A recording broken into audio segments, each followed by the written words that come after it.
Hello, this is Niharika. I'm going to speak about telecommuting.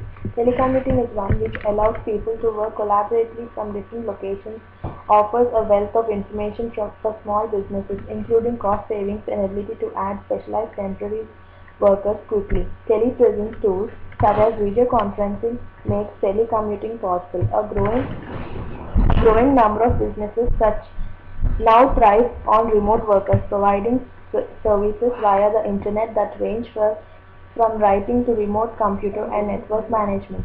Although although numerous experts claim that telecommuting was the future of work arrangement, the adoption of telecommuting practices has been slower than forecasted. Contributing factors to this slow adoption have previously been identified as a lack of organizational awareness and management inertia. These have prevented most organizations from realizing the many potential benefits of successfully employed telecommuting programs. Now coming to the telecommuting advantages. Telecommuting has a range of acknowledged advantages. If it is implemented in the appropriate business environments, these advantages can offer the organizations, among other benefits, increased productivity and the ability to recruit and retain best employees. Although, although telecommuting only affects a minor percentage of the workforce, in the age of laptop computers, remote network access, and emerging wireless technologies, telecommuting is the work method that is expanding and growing in the importance in the Australian workforce and information technology landscape. The benefits of telecommuting can provide your workers will be more productive. You will be able to reach the team members regardless of their physical location. You will conserve office space and save money. You will reduce IT management time and equipment costs. You will be able to advantage or distributed cloud-based IT functions.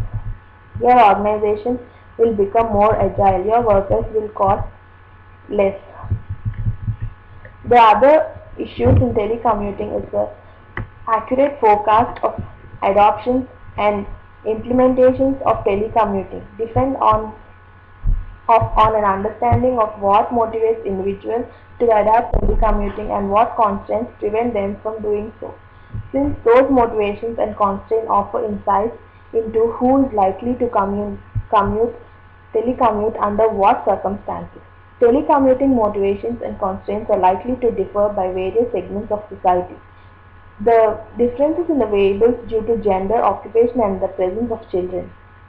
Numerous differences are identified which can be used in the form of policies intended to support telecommuting. Most likely, women on an average rated the advantages of telecommuting more highly than men, both in overall and within each occupation. Women are likely than men to have family, more personal benefits, and reduced stress.